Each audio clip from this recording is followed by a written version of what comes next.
175 అనేటువంటి మీ వాళ్ళకి కాన్ఫిడెన్స్ తెప్పించడానికి ఎక్కడో కోఆర్డినేషన్ కమ్యూనికేషన్ మిస్ అవుతుందా పార్టీలో? ఇప్పుడు మీరు పెట్టినవి చెప్పుకుంటున్నారు. 151 మంది ఎమ్మెల్యేలకు అవసరమైనప్పుడల్లా సీఎం అపాయింట్మెంట్ దొరుకుతుందా సార్? పవన్ కళ్యాణ్ గారు బలవంతుడా బలహీనుడా? వై నాట్ 175 అన్నది వాళ్ళు ఎవరు గెలవరా సార్?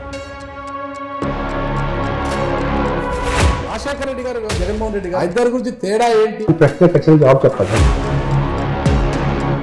అంతగా ఇంట్రెస్ట్ ఉంటే ఒక ఎమ్మెల్సీ తీసుకొని మంత్రి పదవి తీసుకొని కూర్చోవచ్చు కదా. ప్లీజ్, ఇది చాలా ఇంపార్టెంట్ ప్రశ్న. What happen to development? మీకు అనుకూలించే అంశాలు అన్ని రంగాల నుంచి ఏమున్నాయంటారు?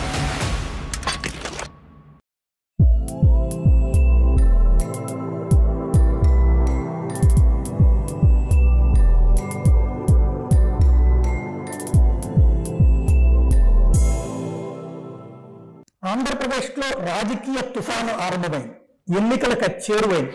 కాకపోతే ప్రస్తుతం రాజకీయ పక్షాలు అటో ఇటో వాళ్ళకి సంబంధించిన గెలుపోటములు తేల్చుకునే ప్రయత్నంలో పత్రికలు ఛానళ్లు కూడా అటో ఇటో తేలిపోయినటువంటి నేపథ్యంలో సీనియర్ జర్నలిస్టులు ఒక్కొక్కళ్ళని ఒకళ్ళుగా కాకుండా అందరూ కూర్చుని ప్రశ్నిస్తే, అది కూడా ప్రముఖమైనటువంటి నాయకుల్ని ప్రశ్నిస్తే వాళ్ళ నుండి ప్రజలు తెలుసుకోవాలనుకుంటున్నటువంటి అంశాలని నేరుగా తెలుసుకునే ప్రయత్నం చేస్తే ఎలా ఉంటుందన్నటువంటి ప్రయత్నమే ఈ ప్రత్యేక కార్యక్రమం.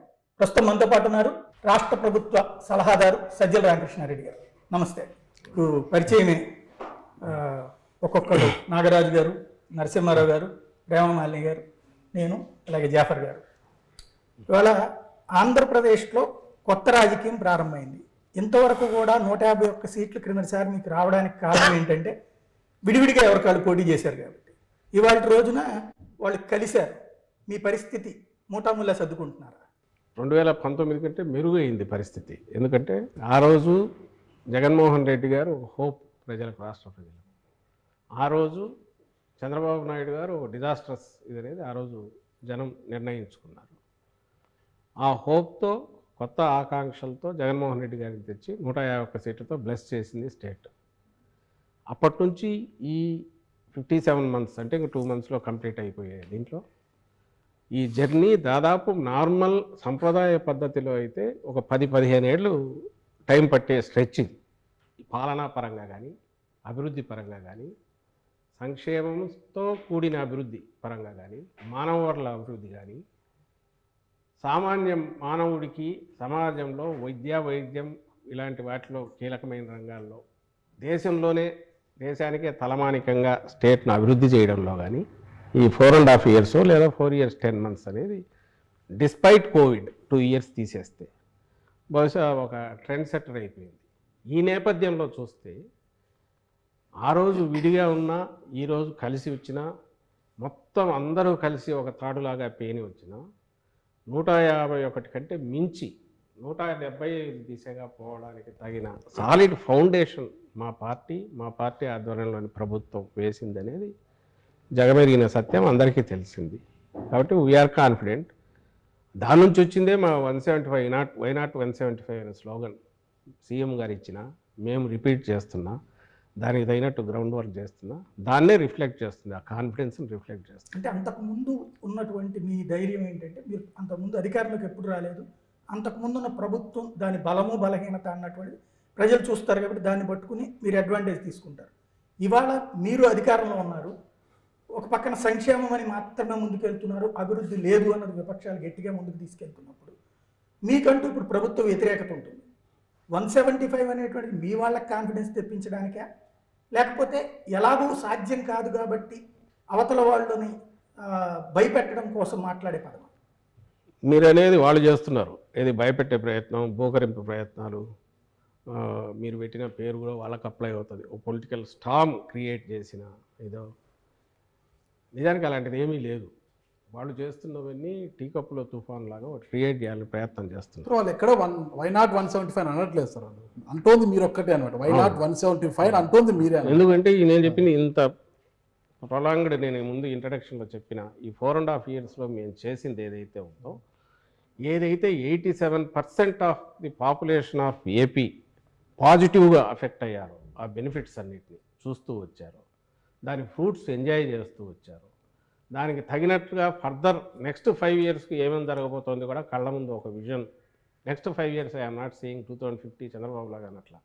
నెక్స్ట్ 5 yearsలో ఏం జరగబోతుందో కూడా కళ్ళ బట్ ముందు సార్ కనపడుతుంది. వై నాట్ 175 అన్నది it looks very over ambitious, over confidence అట్లా కూడా అనిపిస్తుంది ఒక్కోసారి. వాళ్ళు ఎవరు గెలవరా సార్? ఎవరు? ఆ పేరు వల్ల ఏమవుతుందో లోకేష్ లాస్ట్ టైం పోలా. ఓకే, చంద్రబాబు నాయుడు మెజారిటీ ఎంత తగ్గిపోయింది అయింది, చంద్రబాబు నాయుడు గారి మెజారిటీ ఎంత తగ్గింది? ఈరోజు మెజార్టీ తగ్గించవచ్చును, కానీ కుప్పంలో చంద్రబాబును గెలవడం ఎంత కష్టమో పులివెందుల్లో జగన్ గారిని గెలవడం కూడా అంతే కష్టం సార్. 2 monthsలో రిజల్ట్ కూడా వచ్చేస్తాయి, ఎలక్షన్స్ అయిపోతాయి. 2 months కాబట్టి 2.5 months రిజల్ట్స్ కూడా వస్తాయి, తెలుస్తుంది. అందుకే నేను ఎప్పుడు ఒక రైడర్ పెడుతుంటా. మాది confidence, it is not arrogance, neither it is over confidence. ఆరోగెంట్గా అనడం వాళ్ళు అంటున్నారు, లేదా నేను ఇంతమంది అన్నట్టు బోకరింపులు ప్రిటెన్షియస్ దీంట్లో వాళ్ళు అంటున్నారు, మేమనట్లా. మా దానికి సాలిడ్ ఎగ్జాంపుల్ మీరు అంటున్నారు కుప్పం పులివెందుల తేడా అంటున్నారు, దాన్ని నేను పోలుస్తా. పులివెందులు అనేది అది long standing, it has been continuously nurtured. Not only ఏదో రిసోర్సెస్ సీఎంగా ఉన్నప్పుడే కాదు, లేకముందు కూడా రాజశేఖర రెడ్డి గారు తన అపోజిషన్లో ఉన్నప్పుడే తన 60 acres వాల్యుబుల్ ల్యాండ్ ఆ రోజే కాలేజీతో సహా లయలోకి ఇచ్చేశారు. ఎడ్యుకేషన్ అనేది బాగా రావాలి నా కాన్స్టిట్యున్సీ ప్రజలకని అప్పట్లోనే ప్రాజెక్టుల కోసం తీసుకొచ్చేసి చేశారు అపోజిషన్లో ఉన్నప్పుడు. ఆయన ఉన్నది 5 years, ఈయన ఉన్నది 5 years. రిమైనింగ్ టైం అంతా పులివెందుల డెవలప్ కాకుండా పోలే. తనకున్న రిసోర్సెస్ అన్నీ పొలిటికల్గా కానీ ఇంకోరు ఎక్కడ ఉన్న టీడీపీ ఉన్న పర్సనల్ పొలిటికల్ సెంటర్లో ఉన్న పలుకుబడిని యూజ్ చేసినా సరే కాన్స్టిట్యున్సీని డెవలప్ చేసుకుంటూ నర్చర్ చేసుకుంటూ వచ్చారు. అది కంటిన్యూ అవుతుంది ఈ రోజు కూడా. కుప్పం మేము వచ్చి చేస్తున్నాము. పులివెందులకు నీళ్ళు ఇచ్చింది నేనే అనేది చంద్రబాబు నాయుడు గారు చెప్తున్నారు. సో ఇప్పుడు మేము నీళ్ళు ఇస్తున్నాం, మీరు చెప్తున్నారు అభివృద్ధి అనేది. ఆఖరికి గండికోట నింపింది ఎవరు? R&R ప్యాకేజ్ పూర్తి 1000 కోట్లు 1200 కోట్లు ఎవరు పే చేశారు? పే చేసి 17 TMCలు ఫస్ట్ టైం నింపింది ఎవరు? ఆఖరికి ఎంత పెడుతున్నాము, రిజల్ట్ ఎవరు ఇచ్చామనేది, అవన్నీ గ్రౌండ్ వర్క్ అంతా రాజశేఖర రెడ్డి గారు చేశారు. ఈయన చిన్న చిన్నవి పై మెరుగుతుంది, కొన్ని స్టార్ట్ చేసిండొచ్చు. అక్కడ ఆఖరికి వచ్చేసరికి మొన్న ఫైనల్గా ఎక్కువ పెట్టాల్సి వచ్చింది, జగన్మోహన్ రెడ్డి గారు పెట్టారు. ఈరోజు రిజర్వాయర్లు ఫుల్ నిండినాయంటే అటువైపు రాయలసీమలో ఎక్కడైనా సరే. ఆ రోజు ఇప్పుడు ఎగతాళిగా మాట్లాడే మొన్న రేవంత్ రెడ్డి కూడా మాట్లాడింది, అక్కడ సీఎం మాట్లాడిన దాంట్లో అక్కడ అగ్రెసివ్గా జగన్మోహన్ రెడ్డి దోచుకుపోతున్నాడు అనే దాంట్లో రాయలసీమ వైపు నుంచి పాజిటివ్గా ఉంది. మీరు గమనిస్తే ఎవరు చేశారు ఆ రోజు 44,000 క్యూసెక్కులకు, ఆయన చేస్తే 11,000 క్యూసెక్కులు పోతిరెడ్డిపాడు. ఈయన దాన్ని 2 ఇంతలు పైగా పెంచి కాలువలు వెడల్పు చేసి, ఎందుకంటే వరద టైంలో మాత్రమే మనం పట్టుకోగలం నీళ్లు కాబట్టి వరద టైంలో వీలైనన్ని వాటర్ తీసుకుపోయే ప్రయత్నం చేస్తున్నారు. మీరు సాధించాము అంటే సాధిద్దాము అనుకోవడము లేదా కాన్ఫిడెన్స్ ఒక ఎత్తు. ఇప్పుడు ఉన్నటువంటి అనుమానం ఏంటంటే 175 గెలవాలి అంటే ఎదుటి వాళ్ళకి అంటే నేను ఈవీఎం మేనేజ్మెంట్ అని చెప్పను, కానీ లేదంటే బెదిరింపులో వాళ్ళని చేయనివ్వనటువంటి తరహా వ్యవహారాలు ఏమైనా జరగబోతున్నాయి ఆంధ్ర?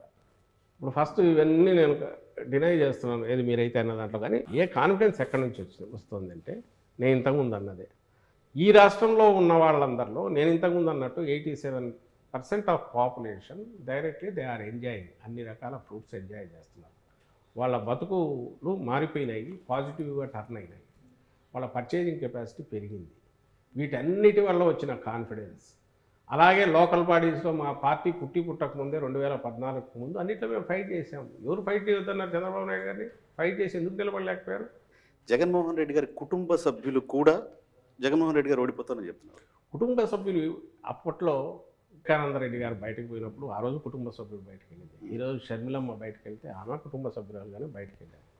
వెళ్ళిన తర్వాత రాజకీయంగా ఒక లైన్ తీసుకున్నాక ఈరోజు అందులోనే ఒక పార్టీ, ఒక కాంగ్రెస్ పార్టీ నాయకురాలుగా ఇక్కడికి వచ్చారు. లైన్ తీసుకున్న పర్పస్ ఇక్కడ ప్రజలకు అన్యాయం జరుగుతుంది, ప్రజల కోసం నిలబడతా అనేది కదా. అవి అట్లయితే చంద్రబాబు చెప్పేవన్నీ నిజాలు కావాలా? మనం పులివెందులు చెప్పేవన్నీ నిజాలు కావాలా? మనం మాట్లాడిందే నిజమైతే అట్లాంటప్పుడు చంద్రబాబు నాయుడు మించిన వాళ్ళు ఎవరు ఉంటారు? మన మాటలే నిజం అనుకుంటే, మనం ఎంత గట్టిగా మాట్లాడితే అది నిజం అవుతుంది అనుకుంటే, చంద్రబాబు నాయుడు నుంచి గట్టిగా అరవగలిగిన వాళ్ళు ఎవరు? ఆ గొంతును 10,000 రెట్లు పెంచి వినిపించగలిగిన ఆ మీడియాని తట్టుకునే శక్తి పదే వాళ్ళు పంప్ చేస్తుంది ఏంటంటే సొంత చెల్లిని కాపాడలేకపోయారు, సొంత చెల్లిని కన్విన్స్ చేయలేకపోయారు, సొంత చెల్లి ఆయన డెవలప్మెంట్ చేస్తుంది అని బిలీవ్ చేయట్లేదు. రాష్ట్ర ప్రజలు ఎందుకు బిలీవ్ చేయాలి, ఎలా బిలీవ్ చేయాలి? అది ఎవరు అడగాల్సింది? మీరు అడిగితే బాగానే ఉంటుంది. చంద్రబాబు నాయుడు అది అడగాల్సిన అవసరం లేదు. ఆయన స్ట్రైట్ ఒకటే 14-19 మధ్య ఇది చేశానని చెప్పచ్చు.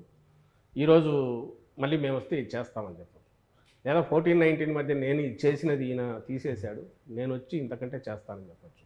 ఆయన అన్నట్లా ఆయన చూపించాల్సింది ఎక్కడ ఆయన ఫెయిల్యూర్ కనపడుతుందంటే, ఆయన ఇదిగో మీ చెల్లెలకు చేయలే స్టేట్కి ఏం చేస్తామంటున్నాడు. అది మీరు అడిగితే బాగుంటుంది, ఒక కామన్ మ్యాన్ అడిగితే బాగుంటుంది, సమాధానం ఇస్తాం.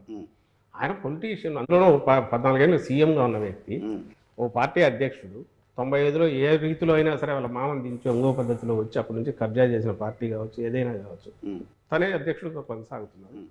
ఆయనకు చెప్పడానికి ఏం లేదా? ఆయన ఈ మాట ఏంది, ఇంట్లో వాళ్ళు ఇంకోటి రకరకాల కారణాల వల్ల ఒక్కొక్క లైన్. నేను చంద్రబాబు నాయుడు గారు అన్నది చెప్పట్లా, షర్మిల గారు క్లెయిమ్ చేస్తున్నారు. అవును, ఆమె అన్నది మాటలు రిపీట్ చేస్తుంది. చిలక పలుకుల్లాగా చంద్రబాబు నాయుడు గారి స్క్రిప్ట్ రాయిస్తే అది మాట్లాడుతున్నారు. కుటుంబ సభ్యుల నుంచే ఆయనకి ఇబ్బందికర పరిస్థితులు తలెత్తుతున్నాయి కదా. ఒక పద్మవ్యూహంలో ఉన్నట్టుంది ఈ రోజు జగన్మోహన్ రెడ్డి. ఇవన్నీ చిన్న దూదిపింజల్లాగా అట్లా క్రియేట్ చేసిన మేఘాలు లాంటివి అవి పక్కకు పాసింగ్ క్లౌడ్స్ వస్తున్నాయి పోతున్నాయి. క్లియర్ చేసిన వాళ్ళు వాళ్ళ దీంట్లోనే మీరు టోన్ చూడండి.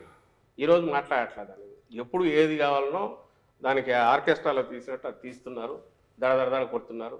మేము చేసింది చెప్పుకునే పరిస్థితి లేకుండా డిఫెన్స్లో రిప్లై ఇచ్చే పరిస్థితి క్రియేట్ చేయాలని వాళ్ళు చేస్తున్న దాంట్లో మీరు కూడా అవే తీసుకొచ్చేసి మమ్మల్ని అడుగుతున్నారు. ఒకటి సాయి గారు సార్ ఇది కాస్త ఓపెన్ గా మాట్లాడుకున్నాం సార్. ఇది రా అన్ఫిల్టర్డ్ దీని పేరు క్లోజ్ గా సమాధానం అంటే ఏ ప్రశ్న కూడా అడగడానికి ఆ స్వేచ్ఛ మీరు ఇచ్చారు చెప్పారు కాబట్టి కొంచెం ఓపెన్ గా మాట్లాడుకుంటాం సార్. 151 మంది ఎమ్మెల్యేలు గెలిచారు సార్.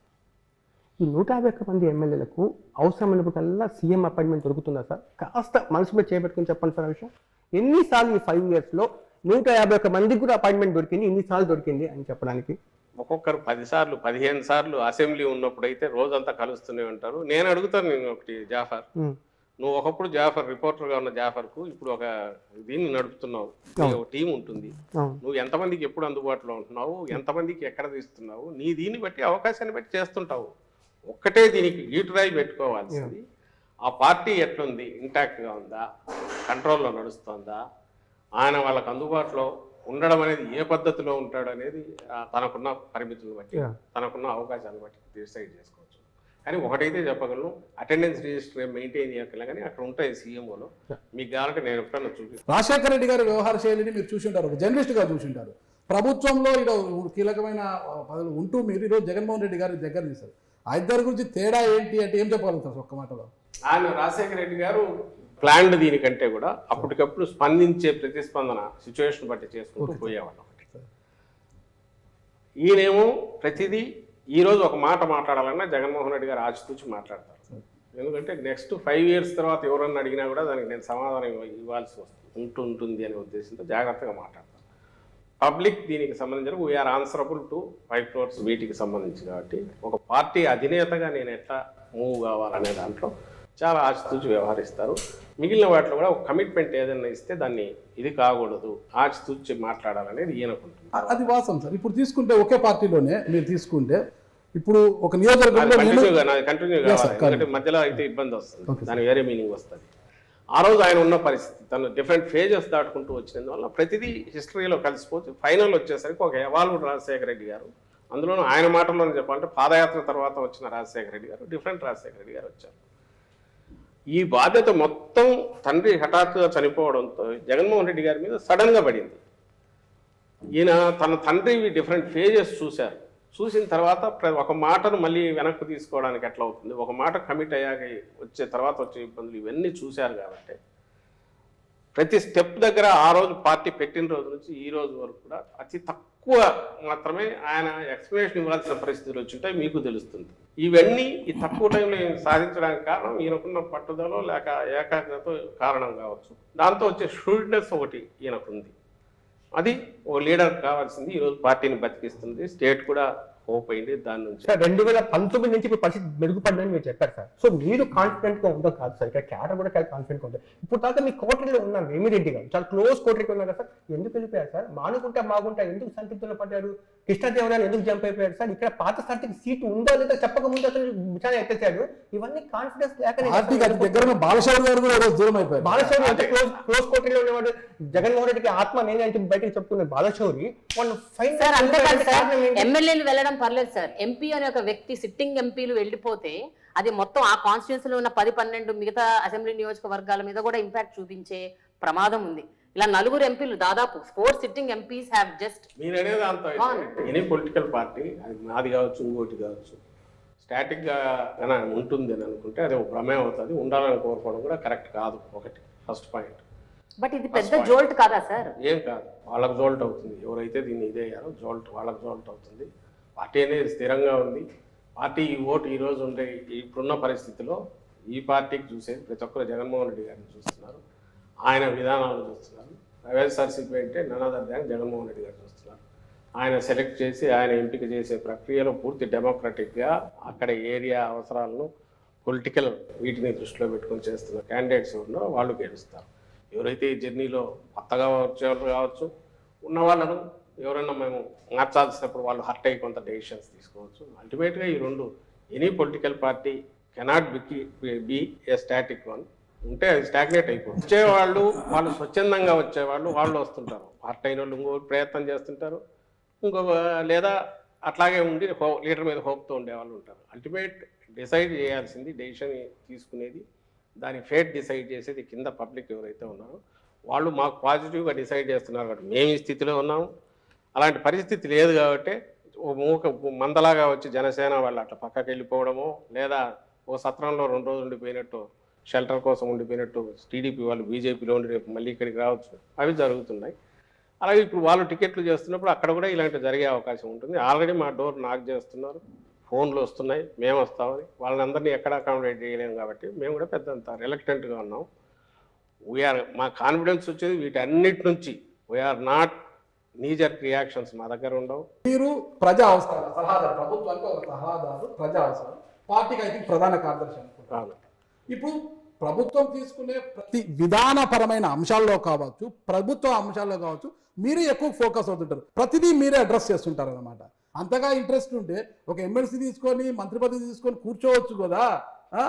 అలా కాకుండా సజ్జల సకల అనే ఒక ప్రాస ఎందుకు తీసుకురావాలంటున్నారు సార్? ఈ సకల అనేది వాళ్ళు వేసిన ముద్ర ఫస్ట్ థింగ్. రెండోది నేను చెప్తాను, వైఎస్ఆర్ కాంగ్రెస్ పార్టీ ఇంకో పార్టీ, అది రూలింగ్లో ఉన్నప్పుడు, ప్రభుత్వంలో అదే ఉన్నప్పుడు ఆ పార్టీ విధానాలే ప్రభుత్వ విధానాలు అవుతాయా, లేక తెలుగుదేశం విధానాలు ప్రభుత్వ విధానాలు అవుతాయా? వైఎస్ఆర్ కాంగ్రెస్ పార్టీ విధానాలే ప్రభుత్వ విధానాలు అవుతాయి, అంతే కదా.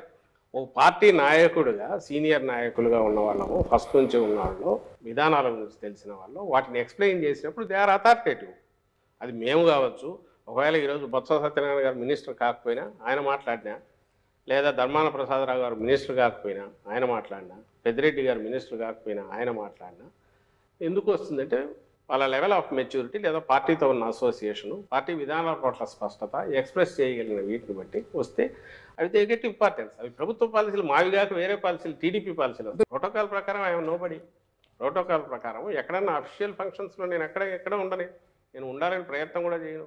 నేను పార్టీ ప్రోగ్రాంలో ఉంటాను, పార్టీ విధానాలు, ప్రభుత్వ విధానాలు అయిన చోట మాట్లాడతాను. ఫస్ట్ మీరు గమనించాల్సింది ఏంటంటే 10 yearsలో ఒక పార్టీని స్ట్రాంగెస్ట్ పార్టీగా నిలబెట్టి ప్రభుత్వం సీట్ల పరంగా ప్రజలు ఇచ్చిన బ్లెస్సింగ్ ఏదైతే 151, అది మామూలు బర్డన్, బరువు కాదు.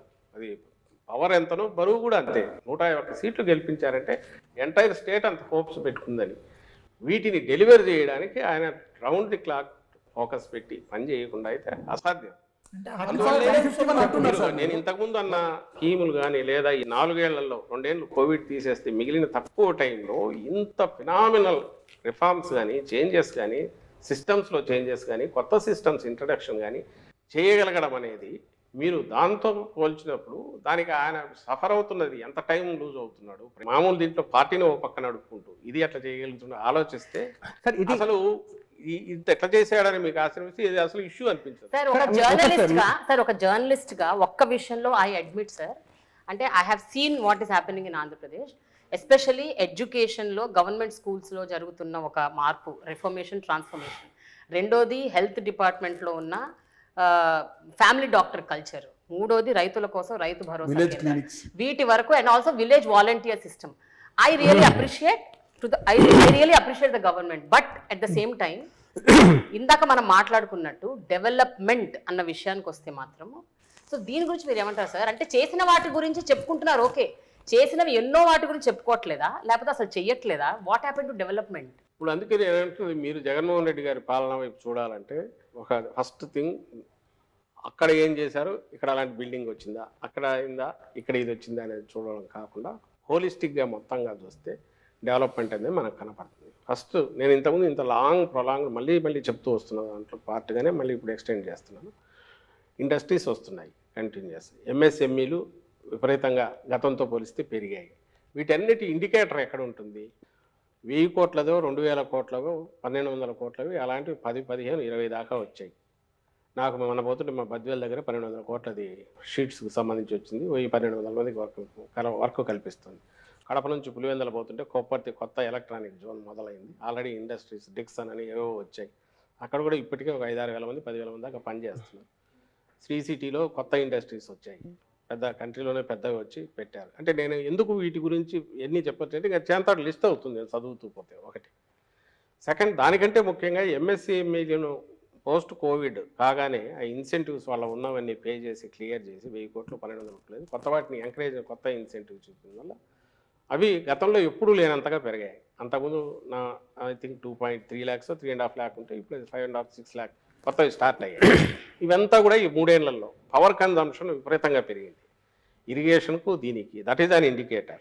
వీటికి సంబంధించి ఎంప్లాయ్మెంటు వీటికి సంబంధించినంత వరకు మనకు గవర్నమెంట్లోనే అది నేను లాస్ట్ టైం జాఫర్ ఇండివిజువల్గా చేసినప్పుడు గట్టిగా అడిగాను. నేను 130,000 ఉద్యోగాలు నేరుగా 4 నెలల్లోనే వచ్చి 4-5 నెలల్లోనే నింపిన ప్రభుత్వము వితౌట్ చిన్న ఫ్లా లేకుండా చేస్తే ఎందుకు దాటిని ఉద్యోగాలు కాదని ఎట్లా అంటారు? ఈరోజు వాళ్ళు ప్రొబేషన్ అయిపోయి రెగ్యులరైజ్ అయ్యారు government employees, village secretariats.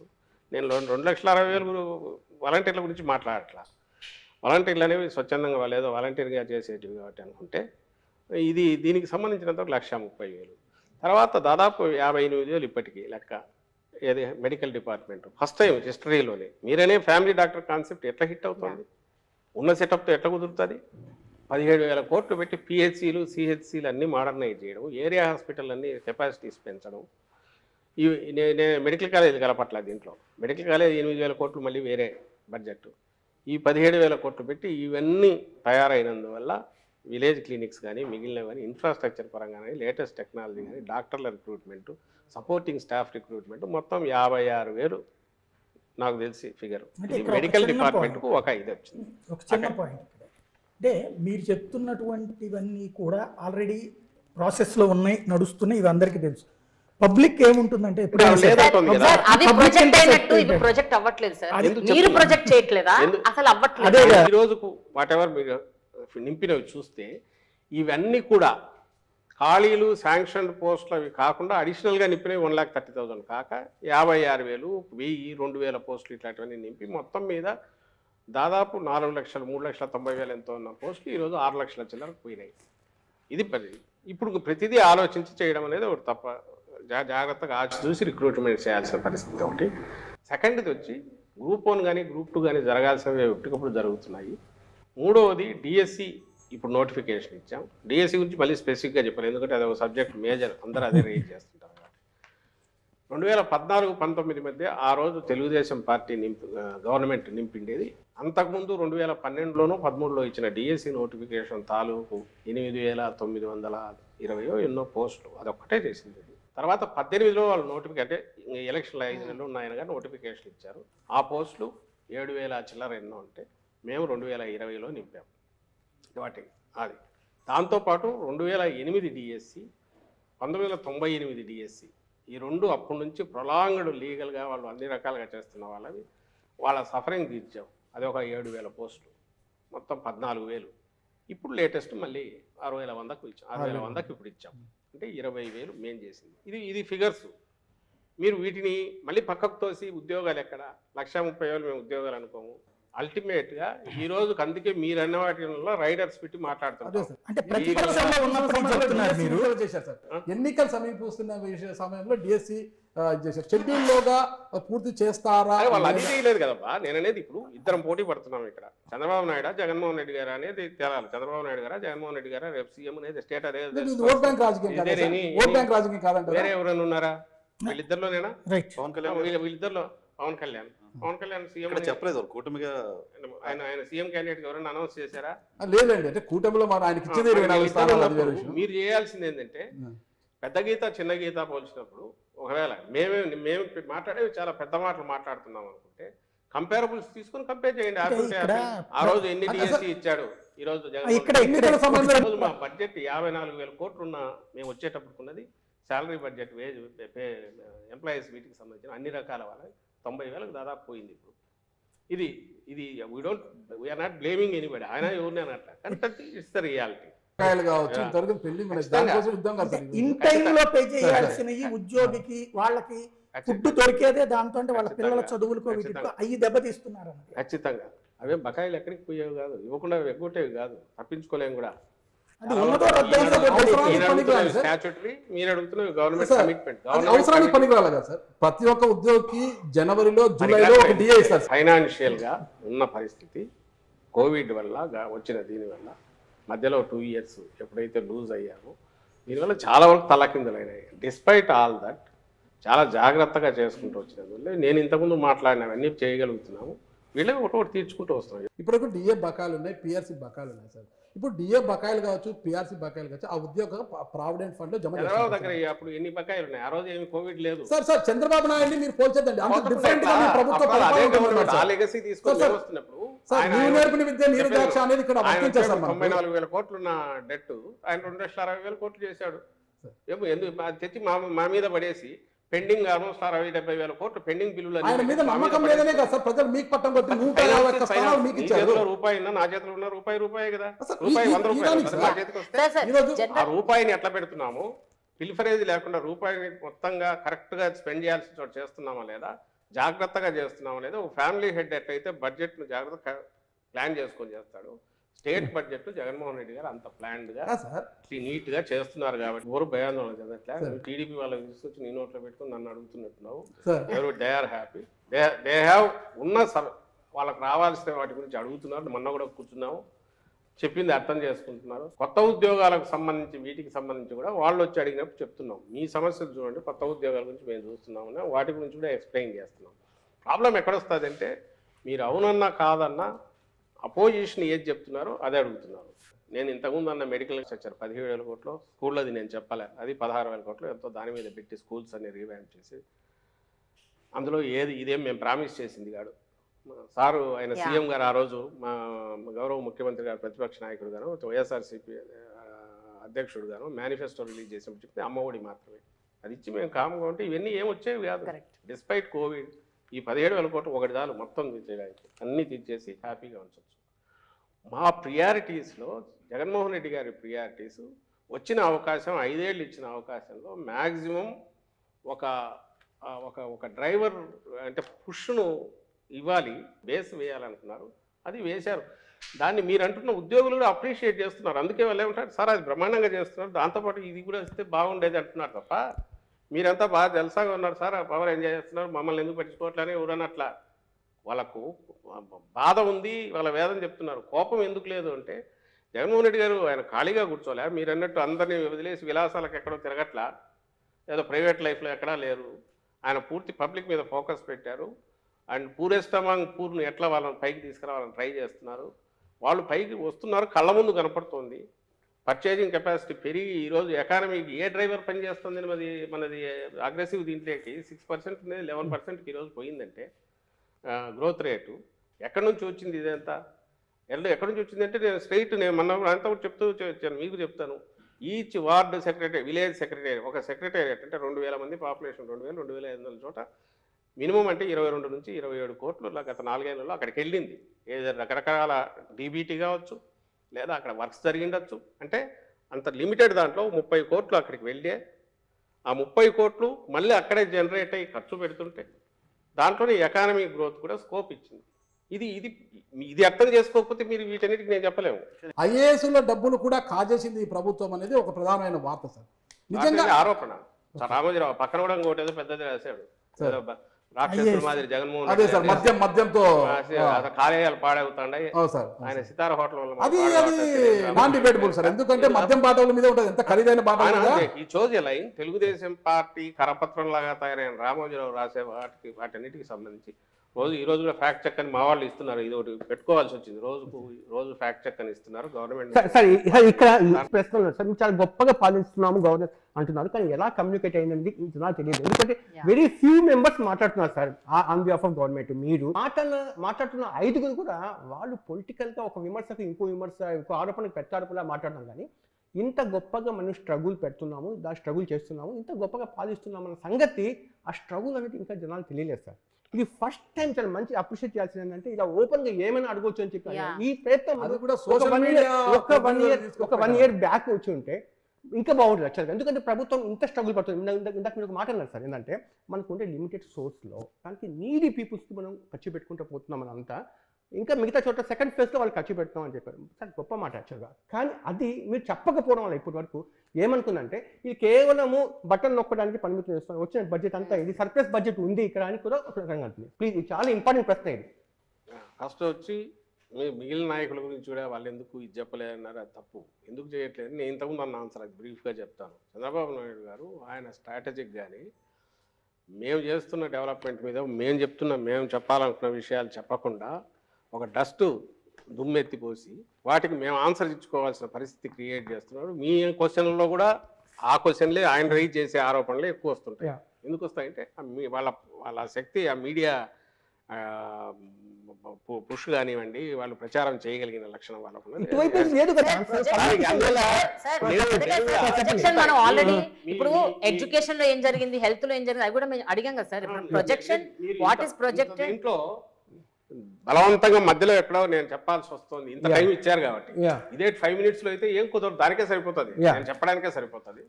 So అదొక కారణం.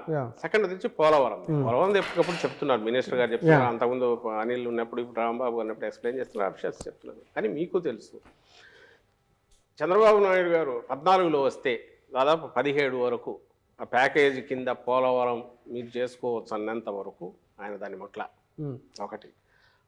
అప్పటి వరకు జరుగుతున్న వాటన్నిటిలోనూ అంతకుముందు కానీ ట్రాన్స్ఫర్ అయిన కంపెనీ ఈ మధ్య వాళ్లే చెప్పారు ఎట్లా అడ్డంగా దాన్ని అడ్డం పెట్టుకుని మింగేశాడు ఆయన అనేది.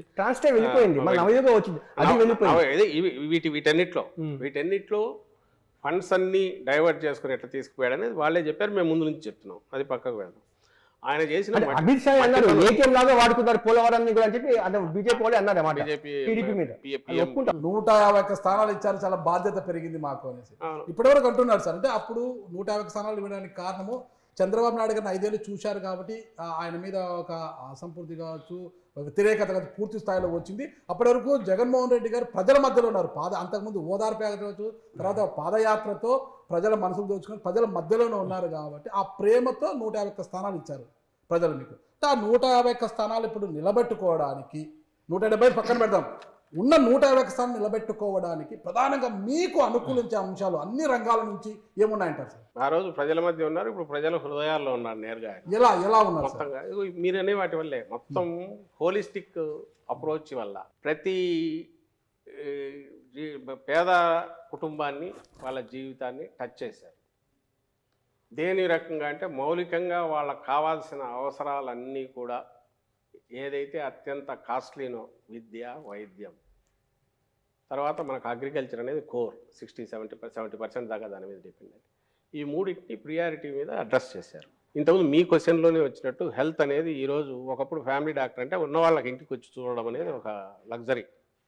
డిస్పైట్ దట్ మళ్ళీ కావాలంటే నేను అపోలోకు అక్కడికి వెళ్ళాలి. ఈరోజు అపోలో లాంటి ఇక్కడ టెర్షరీ కేర్ ఉన్న జనరల్ హాస్పిటల్ను స్పెషలిస్ట్, సూపర్ స్పెషలిస్ట్ను కింద ఉన్న పిహెచ్సి డాక్టర్ను కూడా లింక్ చేసే సిస్టమ్ డెవలప్ అయింది. ఇప్పుడు ప్రిలిమినరీ స్టేజ్లో ఉంది, ఇంకా అడ్వాన్స్డ్ దీంట్లోకి పోతుంది. అంటే ఒక డాక్టర్గా మీరు ప్రతి ఇంట్లో కదలలేని వాళ్ళు ఉన్నా పోయి చూస్తే అక్కడ ఎంటర్ చేసి ఇదైనాక super specialist is able to see super speciality. ఆ డాక్టర్ ఆయన చెప్పిన అడ్వైజులను ఫాలో అవుతున్నారో లేదో కింద మళ్ళీ చూడడానికి, వీళ్ళు ఫాలో అప్ చేయడానికి వీళ్ళ దగ్గరికి ప్రిస్క్రిప్షన్ వస్తుంది.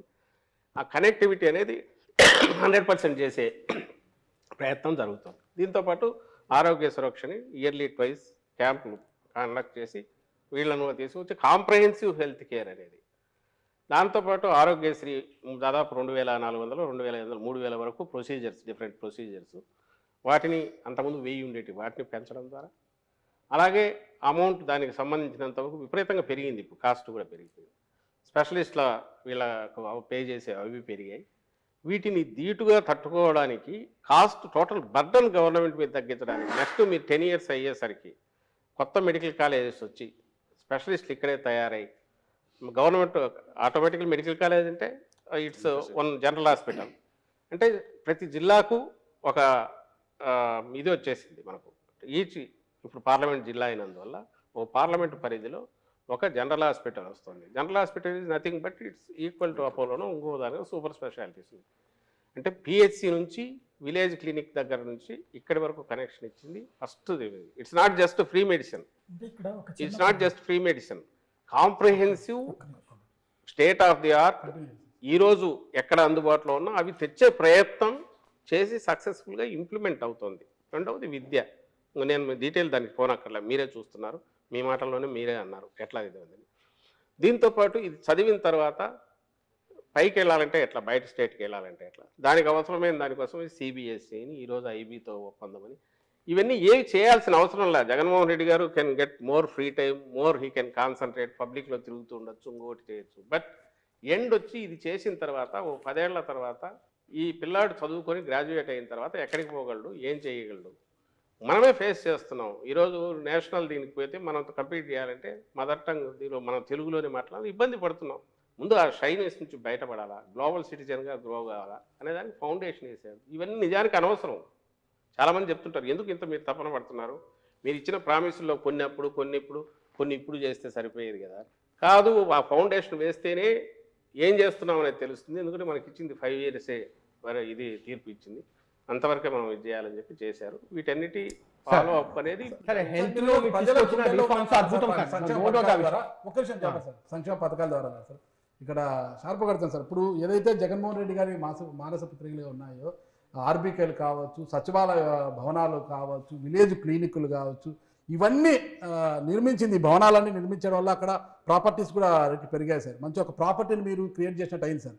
ఇక్కడ ఒక మెయిన్ పాయింట్ ఏంటంటే, మీరు పెట్టేది, తిట్టేది, కొట్టేది 3 లెక్కలోకి వస్తాయి. ఇప్పుడు మీరు పెట్టినవి చెప్పుకుంటున్నారు. పాయింట్ ఏంటంటే, మిడిల్ క్లాస్ మీద ఈ బర్డెన్ పెరుగుతున్నటువంటిప్పుడు మిడిల్ క్లాస్ కంటూ మీ నుంచి అసలు ఏముంది? మంచి క్వశ్చన్ చేసింది. జగన్మోహన్ రెడ్డి గారు జస్ట్ పొలిటీషియన్ లాగానే ఉంటే సమస్య లేదు.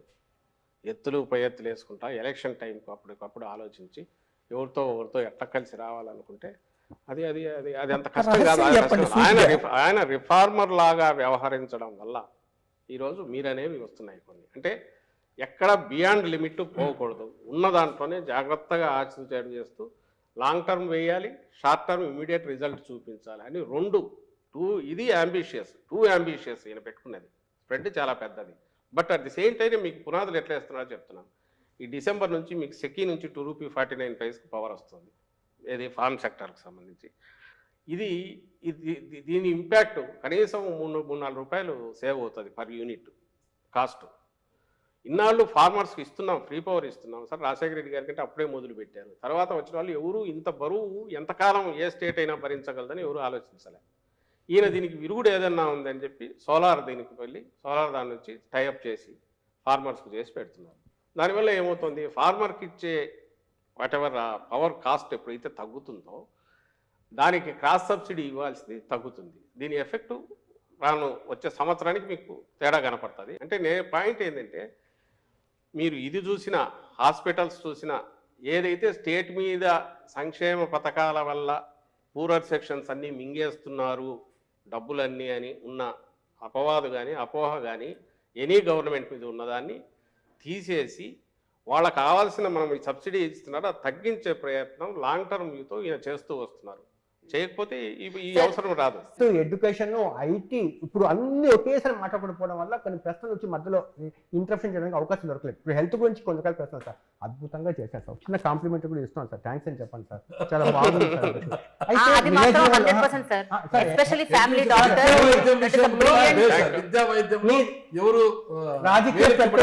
మీ రాజకీయ ప్రత్యర్థి ఏముంటుంది సొసైటీకి సార్, ఇంకా సార్ నా ప్రశ్న పూర్తి కదా సార్. మీ రాజకీయ ప్రత్యర్థి చంద్రబాబు నాయుడు పక్కన కూర్చోబెట్టినా కూడా హెల్త్ విషయంలో ఏం చేయలేదు అంటే వాళ్ళకి ఖచ్చితంగా ఒప్పుకొని చేయాల్సిందే, పేదవాళ్ళకి ఏం చేయలేదంటే ఖచ్చితంగా ఒప్పుకొని చేయాల్సిందే. అదేవిధంగా వెల్ఫేర్ స్కీమ్స్ లో ఏం చేశారు జగన్మోహన్ రెడ్డి అని చెప్తే వాళ్ళు ఖచ్చితంగా ఒప్పుకొని చేయాల్సిందే. కానీ ఇక్కడ వచ్చి ప్రశ్న అంటే హెల్త్కి సంబంధించింది. ఇప్పుడు మీరు విలేజ్ లెవెల్ క్లినిక్స్ పెడుతున్నారు, చాలా బ్యూటిఫుల్. ఇప్పుడు అక్కడ ఆమ్ ఆద్మీ పార్టీ వచ్చి మొహల్లా క్లినిక్స్ పెట్టారు, భారతదేశానికి ఆదర్శంగా నిలిచింది అక్కడ ఢిల్లీలో. అదేవిధంగా మీరు విలేజ్ క్లినిక్స్ పెడుతున్నారు, చాలా బాగుంది. ఈ ప్రశ్న ఖచ్చితంగా జవాబు చెప్పాలి. కేంద్రం మీ మీద డైరెక్ట్గా ఇక్కడ వార్ చేస్తూ ఉంది. అంటే పీయూష్ గోయల్ లాంటి వాళ్ళు రైల్వే మినిస్టర్స్ కూడా చెప్తున్నారు, మేము ఆంధ్రప్రదేశ్లో పెట్టుబడి పెట్టడానికి మేము ఆంధ్రప్రదేశ్లో ప్రాజెక్ట్స్ ఇవ్వడానికి మేము రెడీగా ఉన్నాము.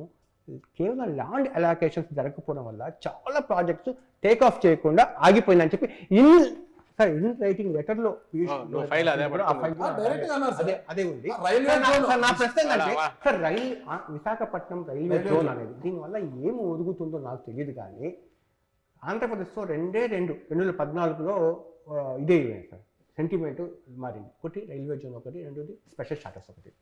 దానివల్ల ఏం ఒదుగుతుందో పక్కన పెట్టాం, కానీ జనాలకు ఉన్నట్టు రైల్వే జోన్ రాలేదు, స్పెషల్ స్టాటస్ రాలేదని చెప్పి ఆ రైల్వే జోన్ సంబంధించి ఇస్తానికి ముందుకు వచ్చినా కూడా 50 ఎకరాలు మాకు ల్యాండ్ ఇవ్వడానికి ఆంధ్రప్రదేశ్ వాళ్ళు చాలా మీనమేషాలు లెక్కేశారు అనేది రాష్ట్ర ప్రభుత్వం తప్పు కదా, వాళ్ళనేది తప్పు కదా. 50 ఎకరాలు తప్పు అనేది మేము ఆ తర్వాత మీకు డినైల్ ఇచ్చాము, ల్యాండ్ అలొకేట్ చేసి చాలా రోజులైంది. వాళ్ళు ఇచ్చింది టీడీపీ గవర్నమెంట్లో ఇచ్చింది, లిటిగేషన్ ఏదంటే మార్చి వేరే ఇచ్చారు, జనవరిలోనే హ్యాండ్ ఓవర్ చేశారు, అదే అయిపోయింది. ఫస్ట్ చేయలేదు, అలొకేషన్ ఓన్లీ డాక్యుమెంట్ ఉంది సార్. అవును, అలొకేషన్ చేసి వాళ్ళకి హ్యాండ్ ఓవర్ చేశారు, హ్యాండ్ ఓవర్ చేసింది పంపించడానికి వాళ్ళు ఈ లెటర్ ఒకటి. అరే ఆయన చేసేదే ఫస్ట్ బండ వేస్తే అక్కడ ఎట్లా చేశారనే వాళ్ళు అక్కడ పైనుంచి అది వాళ్ళని అడగండి. మీరు బీజేపీ స్టేట్ లీడర్స్ ఉంటారు కదా, అడగండి. వాళ్ళు ఏజెంట్లు ఉన్నారు కదా, చంద్రబాబు ఏజెంట్లు, వాళ్ళు తయారు చేసి ఇచ్చేవాళ్ళు, వాళ్ళు చెప్తారు. Okay sir. Sir election related questions. ఇప్పుడు ఎవరికి టికెట్లు ఇవ్వాలి, ఎవరిని ఇన్ఛార్జ్ చేయాలి, ఎవరిని ఎక్కడ పెట్టాలి, ఎవరిని ఎక్కడి నుంచి కదిలించాలి, ఎవరిని ట్రాన్స్ఫర్ చేయాలి, ఈ డెసిషన్స్ మీరున్నారా సార్? మీరు తీసుకుంటున్నారా? చాలా మంది ఉన్నారు. క్యాండిడేట్ల ఎన్నికలో వ్యక్తుల ప్రయోజనాలే ఎక్కువ ఉన్నాయి, పార్టీ ప్రయోజనాల కన్నా వ్యక్తుల ప్రయోజనాల కోసం ఎక్కువగా ఎంపికలు జరుగుతున్నాయి సార్. అది జగన్మోహన్ రెడ్డి గారు రీజనల్ పార్టీ హెడ్గా జగన్మోహన్ రెడ్డి గారు ఆయన ఫైనల్ డెసిషన్ తీసుకుంటారు. ఆయన విధానాలే పార్టీ విధానాలు అవుతాయి. దీంట్లో ఎవరు కన్ఫ్యూజన్ పెట్టుకోవాల్సిన అవసరం లేదు. ఇందులో ఎగ్జిక్యూషన్లో ఎక్కడైనా లోపాలుంటే మా పొరపాట్లు ఉంటాయి. First thing. సెకండ్ వచ్చి అట్లా అని ఆయన ఏది యూనిలేటరల్ డెసిషన్ తీసుకోవట్లేదు. అట్లా అందరితో డిస్కస్ చేస్తున్నారు. చేసే వాటిలో నేను ఉంటాను, మిగిలిన సీనియర్ నాయకులు ఉన్నారు, వాళ్ళు ఉంటారు, రీజనల్ కోఆర్డినేటర్లు వాళ్ళు ఉంటారు, వాళ్ళందరూ ఉంటారు. ఇక్కడ నేను అవైలబుల్ ఉంటాను కాబట్టి మాతో ఎక్కువ మాట్లాడతారు. డెసిషన్ టేకింగ్ లో అందరూ వస్తారు. వచ్చేసేపుడు అయితే ఏది కావట్లేదు. కాకుండా ఎట్లా జరుగుతుందమ్మా సామాజిక ఈరోజు ట్రాన్స్ఫర్ చేయాలి అన్న ఐడియా ఎవరిది సార్? ట్రాన్స్ఫర్స్ చేయాలి అన్న ఐడియా ఈరోజు గంటా శ్రీనివాసరావు ఆయన చీపురుపల్లి ఇవ్వమంటున్నాడు చంద్రబాబు నాయుడు. లాస్ట్ టైం అక్కడ నుంచి సార్ 1 or 2 ర్యాండమ్ ఉదయం సార్, మీరు మొత్తం చాలా మంది చేస్తున్నారు. ఇక్కడ అంతే, ఇక్కడ చెల్లని రూపాయలు అక్కడ చెల్లిస్తాము అని తీసుకున్న నిర్ణయం ఎవరిదంటారు సార్? కాదు, ఇప్పుడు ఇక్కడ చెల్లని అక్కడ చెల్లిస్తామని ఎట్లా చేశారని క్వశ్చన్ చేసింది ఎవరి దగ్గర నుంచి ఫస్ట్ వచ్చింది? మీరు ఎవరి దగ్గర నుంచి విని అడుగుతున్నారనేది మీకు తెలుసు, నాకు తెలుసు. ఇక్కడ పనికిరాని చెత్త అక్కడ ఎట్లా పనికి వస్తుంది అని చంద్రబాబు నాయుడు ఆయన కొడుకు ఊరు అన్నప్పుడు వాళ్ళకు వేసిండాల్సింది క్వశ్చన్. లాస్ట్ టైం మీరు అక్కడ నుంచి ఆమెను పాయకరావుపేట నుంచి అక్కడికి తెచ్చినప్పుడు, లేక అక్కడ నుంచి జవహర్ అనే ఇక్కడికి తెచ్చినప్పుడు, లేదా ఇప్పుడు మార్పులు జరిగినా ఇప్పుడు మన పార్టీ విధానాలే చూద్దాం. ఇక్కడ మాకు విధానం అల్టిమేట్లీ ఎలక్షన్స్ లో ఎలక్షన్ టీం ఎట్లుంది, ఫైనలీ ఎంటైర్ టీం పర్ఫెక్ట్ గా ఉందా లేదా అనేది లీడరు మిగిలిన లీడర్లతో చర్చించి పార్టీ తీసుకుంటుంది. అది ఆ పార్టీ ప్రెరాగేటివ్. ఒకటే జాబితాలో వాళ్ళు 99 సార్, 94 టీడీపీ జనసేన 5 సార్. అర్థం కావట్లేదు. మేము అనౌన్స్ చేసే టైం వాళ్ళు మొదలు పెట్టలా. పెద్ద మొత్తంలో మార్చి 15 మేము 2019 ఒకేసారి మొత్తం అనౌన్స్ చేసాము. ఎలక్షన్లు ఎప్పుడు 10 నెలలు కూడా లేవు. మరి ఆ రోజు ఎందుకు ఒకేసారి అనౌన్స్ చేశారంటే మా కాన్ఫిడెన్స్ తో మేము చేసాం. ఈ రోజు మేము చేసినప్పుడు వాళ్ళు చేయలేదు. సిద్ధంగా ఎవరు అంటే సీట్ లెక్క పెట్టుకుంటారా? అది 175 మేము సిద్ధం. మేమైతే మార్చలేదో వాళ్ళు ఉన్నట్టు, ఎవరైతే మార్చట్లేదో వాళ్ళు ఉన్నట్టు, మార్చిన చోట మారుతుంటారు. నా క్వశ్చన్ అదే సార్, ఇప్పుడు ఇచ్చిన కొత్త ఇన్ఛార్జ్ అంతా క్యాండిడేట్సేనా? ఎవరు ఇప్పుడు మీరు ప్రకటించిన కొత్త ఇన్ఛార్జ్ అందరూ క్యాండిడేట్సే. కొత్త లిస్ట్ లేదు, మారిన వాళ్ళు క్యాండిడేట్స్. ఇప్పుడు మారిన వాళ్ళు ఎవరున్నారో వీళ్ళు క్యాండిడేట్స్ అవుతారు. సిట్టింగ్ సిట్టింగ్ ఎవరున్నారో వాళ్ళు ఉంటారు. వీళ్ళలో ఏమైనా చేంజెస్ ఉంటే మాకు మెల్లగా వస్తాయి. కానీ ఫైనల్ దీనికైతే ఓ లిస్ట్ అయితే ఫైనల్ గా అనౌన్స్ చేస్తాం. ఫైనల్ లిస్ట్ టోటల్ గా 175 అనౌన్స్ చేస్తాం. అన్ని చేంజెస్ ఉండవు కాబట్టి ఉండని కూడా అనౌన్స్ చేయాలి కాబట్టి ఫైనల్ గా ఓ లిస్ట్ అనౌన్స్ చేస్తాం. సజ్జల రామకృష్ణారెడ్డి గారు అంటే వైఎస్ఆర్ కాంగ్రెస్ పార్టీలో ట్రబుల్ షూటరా, ట్రబుల్ మేకరా? గవర్నమెంట్ లో అడ్వైజర్ అనేది నాకు సంబంధించిన కొంచెం ఫ్లెక్సిబిలిటీ కోసము విధానాల పరంగా ఎక్కడైనా చర్చలు జరిగినప్పుడు పార్టిసిపేట్ చేయడానికో గవర్నమెంట్ లెవెల్లో ఇది కావడానికి పనికొస్తుంది తప్ప దీనివల్ల కిరీటం ఏం కాదు. పార్టీ ప్రధాన కార్యదర్శి జగన్మోహన్ రెడ్డి గారికి ఉన్న పేరు ఏంటంటే ఇప్పటి వరకు ఆయన నమ్ముకున్న వాళ్ళని వదులుకోడు, అట్లా స్టిక్ ఆన్ చేసి పట్టుకొని ఉంటారు అని. కాపు రామచంద్రారెడ్డి గారు ఆయన పార్టీ పెట్టినప్పటి నుంచి ఉన్నారు, ఆళ్ళ రామకృష్ణారెడ్డి గారు, ఇంకా చాలా పేర్లు చెప్పగలరు. అటువంటి వాళ్ళు పార్టీని వదిలేసిపోతున్నారు అంటే ఎక్కడో కోఆర్డినేషన్, కమ్యూనికేషన్ మిస్ అవుతుంది ఆ పార్టీలో. అటువంటి వాళ్ళు కూడా పార్టీని వదిలేసిపోతున్నారంటే మీలాంటి వాళ్ళు పక్కన ఉన్న వాళ్ళు కమ్యూనికేట్ చేయడంలో కోఆర్డినేట్ చేయడంలో ఫెయిల్ అవుతున్నారా? జగన్మోహన్ రెడ్డి గారు ఎవరిని వదులుకోవట్లా. వాళ్ళకున్న ఆవేదన, వాళ్ళకు వచ్చిన ఆవేశం వల్ల వాళ్ళకు వచ్చిన అధికార పార్టీ వదిలేసి జగన్మోహన్ రెడ్డి గారి దగ్గరికి వచ్చిన వాళ్ళు అవును వాళ్ళు కూడా అధికారంలో ఉన్నప్పుడు పోతున్నారు అంటే ఎక్కడో మీరు వాళ్ళు కూడా రిజెక్ట్ చేయట్లా కదా. మీరు అడిగిన క్వశ్చన్లోనే ఏ బేసిస్ మీద మనం సెలెక్ట్ చేస్తున్నాం అన్నప్పుడు అవకాశాలు పార్టీ అల్టిమేట్ గెలవాలా, గెలిచి అధికారంలోకి మళ్ళీ రావాలా, కంఫర్టబుల్గా రావాలా, బ్రహ్మాండమైన మెజారిటీతో రావాలా, ఏ పార్టీ అయినా కోరుకుంటుంది. అధికారంలోకి రావాలని కోరుకోవడం తప్పు కాదు కదా.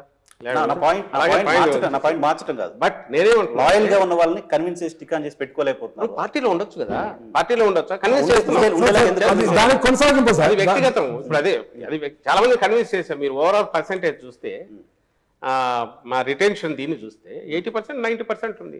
10% ఎక్కడో ఇది కావచ్చు. వాళ్ళు కూడా ఎవరు మీరు గతంలో కూడా మీరు గమనిస్తే 23 మంది పార్టీ లాక్కున్నా, అంత అడ్డంగా వాళ్ళు కొని అడ్డగోలుగా డబ్బులు పే చేసి చంద్రబాబు నాయుడు లాక్కున్నా, నాకు తెలిసి చాలా తక్కువ మంది మాత్రమే విపరీతంగా బండలు వేశారు ఈయన మీద, జగన్మోహన్ రెడ్డి గారి మీద. మిగిలిన పెద్ద మాట్లాడాల.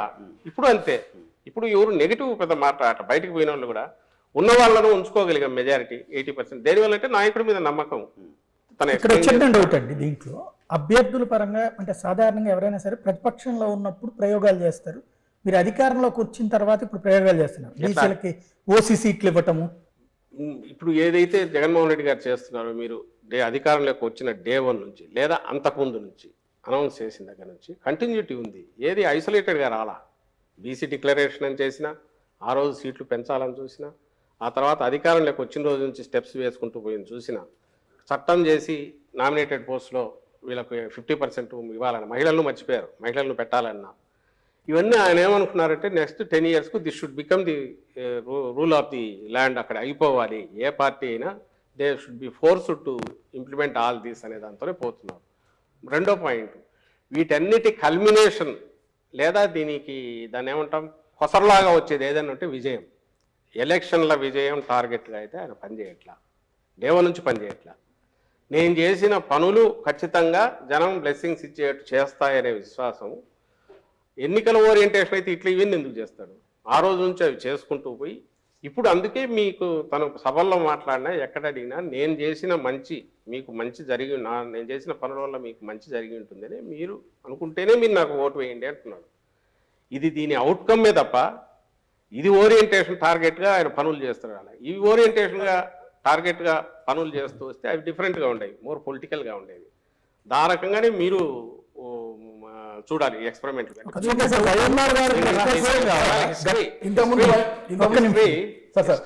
ఎలక్షన్ల తర్వాత గెలుపోవటం అనేది ఆయన ఇప్పుడు కూడా అంటుంటారు, మనం చేయాలనుకున్నది సిన్సియర్గా నమ్మి చేశాము, దీని రిజల్ట్ ఎట్లన్నా ఉంది. రిజల్ట్ బ్రహ్మాండంగా ఉంది నేను ఎందుకు అనుకుంటున్నామంటే తెలుస్తుంది కాబట్టి మాకు వచ్చే రెస్పాన్స్. సంక్షేమ పథకాలు ఆపితే మాత్రమే ఓటు బ్యాంకు గండి పడుతుంది అనే ఒక అభద్రత భావన చేస్తున్నారా? అలా మంచి క్వశ్చన్ నువ్వు అడిగింది. అది ఎప్పుడు వస్తుందంటే ఈ టోకెన్ గా ఓన్లీ నేను ఇంతకుముందు అన్నట్టు అమ్మఒడి, రైతు భరోసా అవన్నీ ఇచ్చి చేతులు దులుపుకుంటే మీకు అందరికి ఇచ్చాను, దాన్ని పెంచొచ్చు కూడా కొంచెం చేసేస్తే అక్కడికి అయిపోతుంది. అంటే డోలౌట్స్ అంటాం, తాయిలాల్లాగా ఏదో లైఫ్ ఇప్పుడు గ్యాస్ సిలిండర్లో లేక బస్సులో ఫ్రీ ఇదో ఇలాంటివి అవి టెంపరీగా అప్పటికప్పుడు ఉపయోగపడేవి. అలాంటివి చేస్తే మీరు అనేది కావచ్చు. ఈయన కంటిన్యూటీ, నేను అమ్మఒడితో మిగిలినవన్నీ ఆయన చెప్పినవి కాదు. అమ్మఒడి ఒక్కటి ఇచ్చినందువల్ల ఎప్పుడైతే కుదరదు అనుకున్నాడు. ఎందుకంటే ఆ పిల్లలు అక్కడికి పోతే ఆ స్కూల్కి పోలేరు, కాన్వెంట్కి పోతే కాస్ట్ ఎక్కువ. కాబట్టి మన స్కూల్లే రెడీ కావాలని చెప్పి 15,000 కోట్లు పెట్టాడు కదా. అక్కడ ఆయన విజన్ కనిపిస్తుంది. నాట్ వల్ల ఏదో అది ఊరికే సంక్షేమం అనేది కనుక కాదు. దాంతోపాటు వస్తున్న స్ట్రక్చర్స్ ఇవన్నీ లోకల్ వర్క్లో భాగం. ప్రతిదీ ఈ సంక్షేమం నుంచి ఫ్యామిలీ డెవలప్ అవుతుంది.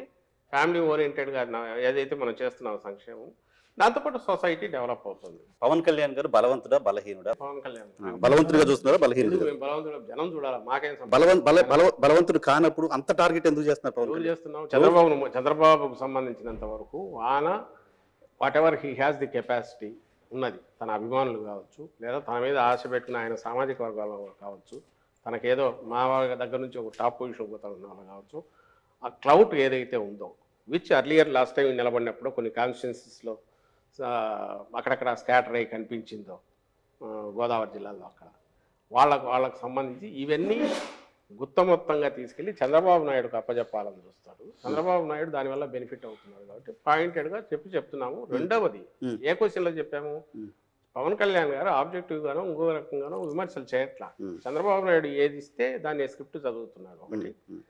దానికి మించి కూడా అడుగులు వేసి ఆయన ఏ రోజు అధికారంలోకి రావాలనుకునే ఇది కానీ దాని తగినట్టు పార్టీ నిర్మాణం కానీ చేయకుండా నేను అధికారంలోకి వస్తే చేస్తానన్నప్పుడు ఎగతాళి చేస్తారు. ఇంకోటి అడుగుతున్నారు పొలిటికల్గా, అది తప్పకుండా హీ హాస్ టు ఫేస్. అసలు పొత్తుల కోసం ఇది ప్రయత్నం అనేది జగన్మోహన్ రెడ్డి గారు ఈ రోజు గారు మళ్ళీ గారు రేపు కూడా చెప్తున్నా, ఆయన ఎప్పుడూ పొత్తుల కోసం అయితే ప్రయత్నం చేయరు. ఎందుకంటే ఆయన పాలసీ ఒక్కటే, ప్రజలకు మనం జవాబుదారీగా ఉండాలా, మన పార్టీ జవాబుదారీగా ఉండాలా.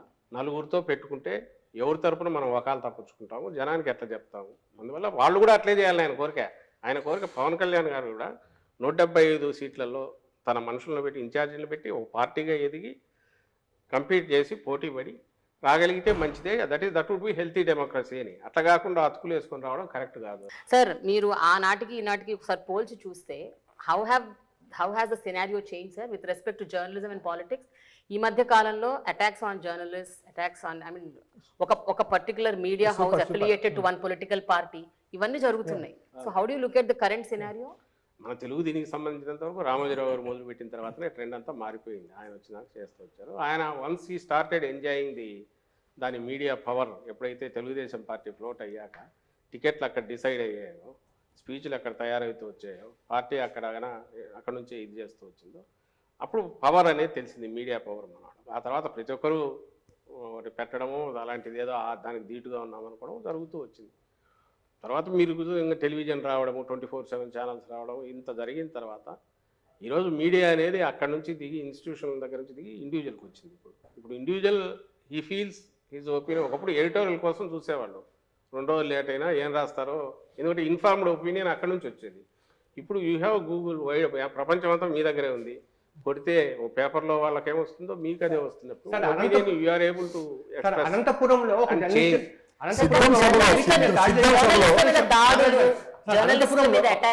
చెప్పేది పూర్తి కాలేదమ్మా. అది మాది కార్యకర్తల సభ. That is not public meeting. ఒకటి ఫస్ట్ థింగ్, కార్యకర్తల సభ. అక్కడికి వచ్చిన వాళ్ళంతా మా కార్యకర్తలు వచ్చారు. ఇతను మీడియా తరఫున పోయింటే ఫ్రంట్లో మీడియాకు ఉన్నాయి ప్లేస్, అక్కడ లేడు, వెనక ఉన్నాడు. అతను ఏం మాట్లాడాడో తెలియదు. మాకు తెలిసింది అయితే రెచ్చగొట్టాడు, బూతులు తిట్టాడని, లీడర్ని గురించి బూతులు తిట్టాడని అన్నారు. అక్కడ ఎవడో రియాక్ట్ అయ్యాడు. దానికి సంబంధించి కేసు బుక్ అయింది, జరుగుతుంది. ఇక్కడ ఒక పాయింట్ అబ్జర్వ్ చేయాల్సింది వచ్చేసి, మీరే అన్నారు ఇంతకుముందు ఈనాడులో దాని గురించి చెప్తే, నేను వాళ్ళు ఎందుకు రాస్తున్నారు చెప్తే ఆ పక్కది నిజమే, అది కాదన్నారు. అంటే తెలుగుదేశం పార్టీ కార్యకర్తల కంటే మించి విషం కక్కుతా జగన్మోహన్ రెడ్డి గారి అంతం చూడాలనే దాంతో, మా పార్టీ అంతం చూడాలనే దాంతో నడుస్తున్నవి 2 తెలుగుదేశం పార్టీ కరపత్రాలుగా మేము భావిస్తున్నాం. అఫీషియల్గా వాటిని బ్యాన్ చేసాం. మా మీటింగులకు వద్దని చెప్పాం, రావద్దు, దండం పెట్టాం. సాక్షి పోవట్లే, అక్కడ పోదు. ఎందుకంటే సాక్షి వెహికల్స్ తగలబెట్టారు ఇంతకుముందు, మీకు గుర్తుంటే డిఎస్ ఎంజిన్ కూడా పగలగొట్టారు అక్కడికి పోయినప్పుడు. అది ఇంకా పబ్లిక్ మీటింగ్ నడుస్తున్నది, అక్కడ పోయినప్పుడే కొట్టారు. కొట్టిన తర్వాత వాళ్ళు చెప్పారు మేము ఇది నడుస్తుంది, సిచ్యువేషన్ వాస్తవం, దానికి కాదనొద్దు. అది లేదు కదా, ఇది కాకుండా ఏదో ఆబ్స్ట్రాక్ట్గా మీడియా ఫ్రీడము ఇదనే అనొద్దు. ఈ పరిస్థితిలో వచ్చినప్పుడు దానికి మేము రెస్పాన్సిబిలిటీ తీసుకోలేము. అట్ ది సేమ్ టైం గవర్నమెంట్లో ఉన్నాం కాబట్టి కేసులు బుక్ చేసాం. కేసు బుక్ చేయకుండా ఏం ఆపలేదే, ఇమీడియట్ కేసు బుక్ చేశారు, నడుస్తుంది. అది నడుస్తుంది. అరెస్ట్ నాకు తెలిసి అయితే అరెస్ట్ అయినట్టున్నాడు. చంద్రబాబు నాయుడు గారు చేసినట్టుగా వనజాక్ష ఒక ఎంఆర్ఓను జుట్టుబట్టి ఈడ్చో లేకుంటే అసభ్యంగా చేసిన చింతమనేని ప్రభాకర్ ఎమ్మెల్యే చేసేలాగా పంచాయతీ చేయలేదే. ఆర్టీఏ దగ్గర ఏదో గొడవ జరిగితే పంచాయతీ చేసినట్టు చేయలేదే. అప్పుడు బాలసుబ్రహ్మణ్యం ఎవరో కమిషనర్ ఉంటే గొడవ అయితే ఆయన పంచాయతీ చేసినట్టు చేయలేదే. చట్టం పని చేసిపోతుంది. మేము despite we being in the power అది చేస్తున్నాము. ఇంకో పక్క రెస్పెక్ట్ ఇవ్వాల్సిన చోట ఇస్తున్నాము. ఎవరు పొమ్మన్నాడు అక్కడ కార్యకర్తల సభలోకి పోయి అక్కడ పోయి తిడితే ఎవరు దానికి బాధ్యత ఎట్లా సాక్షి ఏమవుతుంది సార్? ఏది సాక్షి ఏమవుతుంది నువ్వు అనుకుంటే అనుకో. మేము చెప్తున్నాము ఈ రోజు కూడా నీకు సాక్షిలో ఇప్పటికే కూడా రాజశేఖర రెడ్డి గారు బొమ్మ పెట్టుకునైనా సరే కింద ఎక్కడైనా వాళ్ళ స్పీచ్ కానీ ఇంకొకటి కానీ అస్సలు లేకుండా అయితే ఉండదు. వాళ్ళు మాట్లాడినా వస్తాయి, దాని ఫాలో అప్ మేము రాసేవి వస్తున్నాయి. అడ్డంగా ఏది లేకుండా అయితే చేయట్లా. It's not about just you. ఆ పార్టీ అవ్వచ్చు, ఇంకో పార్టీ అవ్వచ్చు, ఏ పార్టీ అయినా. ఈ కల్చరు ఇప్పుడు కాదు, జగన్మోహన్ రెడ్డి గారు ఇప్పుడు కాదు, చాలా రోజుల క్రితం అసెంబ్లీ అన్నారు, నువ్వు వేసే విత్తనం అదే చెట్టు వస్తా, జాగ్రత్త చంద్రబాబు గారు అని చెప్పాడు. అప్పుడు చెప్పాడు, ఇప్పుడు చెప్తున్నాం. ఈ కల్చర్ మొదలు పెట్టింది తెలుగుదేశం పార్టీ పెడుతోంది. ఆయన ఆ రోజు మొదలు పెట్టిన కల్చర్ నడుస్తోంది. ఈ రోజుకు వాళ్ళు ఓపెన్గా అడ్డగోలుగా అడ్డంగా వాళ్ళు దాన్ని ఏమంటారు అన్ని రకాలుగా బరి తెగించి అటువైపు చేస్తున్నారు. కేవలం మీడియా అనే ముసుగులో వాళ్ళు ప్రొటెక్ట్ కావాలని చూస్తున్నారు. అలాంటి అవాంఛనీయ సంఘటన జరగడానికి అతనే కారణము, పోకుండా ఉండాల్సింది అక్కడికి ఒకటి. అక్కడ ఎక్కడ అవసరం లేదో అక్కడికి ఎందుకు వెళ్ళాడు. రెండవది అతను రిప్రజెంట్ చేస్తున్నాడు, ఏ సంస్థను రిప్రజెంట్ చేస్తున్నాడో అది పత్రిక కాదు అని మా అభిప్రాయం చెప్తున్నాం. జగన్ గారికి ఈ పొలిటికల్ డెవలప్మెంట్ ఏదన్నా పవన్ కళ్యాణ్ గారి ఇష్యూ వచ్చినప్పుడు, లేకపోతే వాళ్ళ సభ గట్టిగా సక్సెస్ అయినప్పుడు ఏదైనా సరే టీవీలు పగలగొడతారు నెంబర్ 1. రెండోది పబ్జీ ఆడుకుంటూ పని పాట లేకుండా కూర్చుంటారు. ఈ రెండు మీరు దగ్గరగా చూస్తారు కాబట్టి నిజమా కాదు? ఇంకా అత్యంత చిల్లర చౌకబారు ఇది మాట్లాడుతున్నది లోకేష్, చిన్నోడు కాదు. నీచమైన అతని స్థాయి అర్ధరాత్రి ఆత్మలతో మాట్లాడతారు కూడా. అతని స్థాయి ఎక్కడితో మీరే చెప్తున్నారు. ఎవరు చెప్తున్నారో చెప్తూ లోకేష్ అనే వ్యక్తి స్థాయి ఏది అనేది మీరే చెప్తున్నారు. ఇంకా అంతకంటే నీచమైన చౌకబారు ఇది ఏదైనా ఉంటుందని అయితే నేను అనుకోను. అంటే వాళ్ళ ఉక్రోషం ఏ స్థాయికి పోతుంది. ఇంకా ఎప్పుడంటే మీరు బూతులు ఎవరు తిడతారు తెలుసా? తిట్లకు ఎవరు లంఘించుకుంటాడు? ఏం చేతగానప్పుడు నిస్సహాయ స్థితిలో ఉంటాడు కదా, డెస్పరేట్, అప్పుడు బూతులు తిట్టుకుంటాడు. నోటికి వచ్చినట్టు సైకో అని మిగిలిన మాటలు ఇట్లాంటి ఉంటారు. అందులో బాగా ఇవి వస్తుంటాయి. కొన్ని మీరు చూసిన జగన్మోహన్ రెడ్డి గారు మీరు చెప్పండి, లేదంటే ఇంకోరు చూసిన వాళ్ళు ఉన్నారు వాళ్ళు చెప్పండి. ఒక మనిషి ప్రైవేట్ లైఫ్లో ఎట్లుంటాడు అనేది పబ్లిక్ లైఫ్లో ఎక్కడో చోట కొంచెం కనపడక తప్పదు, రిఫ్లెక్ట్ అవుతుంది. నాకు తెలిసి ఇంతవరకు జగన్మోహన్ రెడ్డి గారు పబ్లిక్లో ఎక్కడ ఎవరి మీద విసుక్కొని కానీ ఇంకోటి కానీ చేయరు. ప్రైవేట్ దాంట్లో వాటికి సంబంధించి కూడా ఎందుకు డీసెంట్గా ఉంటారనేది మీరు ఎట్లా చెప్పగలంటే పబ్లిక్లో రిఫ్లెక్ట్ అయ్యేది. మహిళల మీద కానీ ఇంకోటి కానీ చిన్నపాటి ఇదైనా, లేదా చిన్నపిల్లల మీద కానీ పెద్దవాళ్ళ మీద కానీ ఇదైనా, లేదా ఫ్యామిలీ వాల్యూస్ భిన్నంగా ఎక్కడ జరిగినా ఇమ్మీడియట్లీ ఓపెన్లీ హీ కండెమ్స్. మీ దగ్గర అంటాడు, ప్రైవేట్ టాక్లో కూడా అంటాడు. సహించాడు అసలు. జర్నలిస్ట్ మీద సోకాల్డ్ జర్నలిస్ట్ మీద జరిగిన దీన్ని కూడా ఆయన ఇమీడియట్ జగన్ ఎందుకు పొద్దు ఇట్లాంటివన్నీ చేస్తారని అనింది. ఎవడు చేసినోడు ఎందుకంటే చెప్పారు, ఆడు బయట వెనకపోయాడు, ప్రెస్ గ్యాలరీలో లేడు, వెనక్కిపోయాడు, ప్రెస్కి ఇచ్చిన ప్లేస్లో లేకుండా ఎక్కడో వెనక జరిగింది ఆ ఇన్సిడెంట్, తెలిస్తే మేమెంత అలవ్ చేస్తాం సార్ అని అన్నారు. తను పొరపాటు ఎందుకు అదే ఆయన అజెండా కాదు, ఆ బేసిస్ మీద పోడు ఆయన. అది తన స్ట్రెంగ్త్ కాదు. అది తన స్ట్రెంగ్త్ అయితే ఇట్లాంటి ఇంకా క్రియేట్ చేస్తారు. అదే స్ట్రెంగ్త్ అనుకునేవాడు చంద్రబాబు నాయుడు. ఆయనకు ఏదైనా సీన్ క్రియేట్ కావాలా, దాని మీద వచ్చి హైప్ రావాలా, దాని నుంచి ఎట్లా ఎన్కాష్ చేసుకోవాలని ఆయన చూస్తాడు. డాక్టర్లు ఐఏఎస్లు ఆ పాలిటిక్స్లోకి వచ్చి చాలా హారిబుల్గా మాట్లాడుతున్నారు. Nasty language, filthy language, vulgar words, ఏది పడితే అది. అంటే they don't even think little bit when they are in the public space. All political parties. ఈ స్పెక్ట్రమ్ లో వీటిలో మీరు అంటారేమో యాక్షన్ కి రియాక్షన్ అంటారు, బట్ దట్స్ నాట్ రైట్ కదా సార్. ఒకప్పుడు మీకు బాగా అంటే మాకు గుర్తుండి మేము జర్నలిజం 80s వరకు కూడా కులం పేరు రాసేవాళ్ళు కాదు, ఒక సామాజిక వర్గం మతం పేరు రాసేవాళ్ళు కాదు. ఎందుకంటే that may cause lead to further ఇది. తర్వాత ఎందుకు మీడియా అట్లా మారింది? అడ్డంగా రాస్తున్నారుగా కులాలకు లెక్క పెట్టి. ఎక్కడి నుంచి వస్తుంది ఇది? ఎక్కడ మొదలైంది ఎక్కడ అనేది చెప్పలేం, కానీ సమ్వేర్ ఇట్ స్టార్టెడ్ 90s తర్వాత మొదలవుతుంది. సీఏ నియంత్రణ అవసరం కదా సార్, ఎక్కడ వచ్చిన సీఏ నియంత్రణ అవసరం కదా దీనికి. ఇది ఇప్పుడు మీరు ఎట్లయితే వెల్ఫేర్ స్కీమ్స్ విషయంలో ఇప్పుడు మీరు ఎట్లయితే వెల్ఫేర్ స్కీమ్స్ విషయంలో ఒక సెల్ఫ్ అవేర్నెస్ తో ఒక డిఫరెంట్ రెవల్యూషనరీ తీసుకొచ్చారు, పాలిటిక్స్ లో ఎందుకు తీసుకురావట్లేదు? మీకు బ్లాంక్ మీద సైన్ చేసి ఇస్తాం, మీరు కంపేర్ చేయండి ఎక్కడ ఆరిజినేట్ అవుతుంది, ఎక్కడ దీనికి వచ్చింది అనేది ఒకటి. ఎంత పర్సెంటేజ్ ఆఫ్ మా దగ్గర నుంచి మాట్లాడేవాళ్ళు కానీ ఇంకొకరు కానీ అసహనం కానీ ఇంటాలరెన్స్ కానీ టోటల్ పర్సెంటేజ్ చూడండి. యాజ్ ఎ రీజనల్ పార్టీ మా దాంట్లో అక్కడ చూడండి, మీకు ఖచ్చితంగా మాది అతి తక్కువ ఉంటుంది. నేను ఖచ్చితంగా చెప్పగలను, తక్కువ ఉంటుంది, బ్యాలెన్స్డ్ ఇదే ఉంటుంది ఒకటి. సెకండ్ వచ్చి ఈరోజు జగన్మోహన్ రెడ్డి గారు ఏదైతే ఫిక్స్ చేసుకొని వచ్చారో ఈ సెట్ ఏ న్యూ రూల్స్ ఈ గేమ్కు పాలిటిక్స్ అనేది. న్యూ జనరేషన్ పాలిటిక్స్ మొదలయ్యాయి. నెక్స్ట్ 10 years తర్వాత ఇటు ఉంటుంది నేను అనుకోను. రీసెంట్ దీనికి వస్తుంది ఖచ్చితంగా వస్తుంది. ఎందుకంటే దీనివల్ల ఏముండదు, అక్కడక్కడక్కడ కొట్టుకుంటుంటారు తప్ప దానివల్ల అల్టిమేట్గా ప్రజలకు జరిగేది ఉండదు. ప్రజల నుంచే ప్రెజర్ పెరుగుతుంది, పెరిగిన తర్వాత చేంజ్ అయితే వస్తుంది. అది ఖచ్చితంగా 5 years తర్వాత కనపడుతుంది. ఇందులో లీడ్ చేసే దాంట్లో జగన్మోహన్ రెడ్డి గారు ఈరోజు I'm proud to tell that convention అనేది బ్రేక్ చేసుకొని ఎట్లా ఒకటో 4 ఓట్లు ఎట్లా తెచ్చుకోవాలి, 4 సీట్లు ఎట్లా తెచ్చుకోవాలి అనేది కాకుండా మనం ఎంతకాలం ఉన్నా కూడా జనం గుండెల్లో ఏదైనా స్థానం సంపాదించుకోవడం ఎట్లా, మా పార్టీ 4 కాలాల పాటు ప్రజల మన్ననలు పొందేది ఎట్లా అనే లాంగ్ టర్మ్ ఇవి లార్జర్ పిక్చర్ చూసుకుంటూ దానికోసం టార్గెట్ చేసిన పార్టీగానే నడుపుతున్నాడు. కాబట్టి మీరు ఏ క్రైటీరియా చేసుకున్నా కళ్ళు మూసుకొని నేను చెప్పగలను, we will not be the first ఇలాంటి చెత్తా పనులు చేయడంలో. We will be the first మంచి పనులు చేయడంలో. థ్యాంక్ యూ వెరీ మచ్ అండి. ఇది పరిస్థితి. ఓవరాల్ గా అయితే కనుక సజ్జల రామకృష్ణారెడ్డి గారు అయితే తన వైపు నుండి వాదన ఏంటో విన్నారు. అదే సందర్భంలో పార్టీకి సంబంధించిన మిగతా స్పందనలు ఎట్లుంటాయో భవిష్యత్తులో చూద్దాం.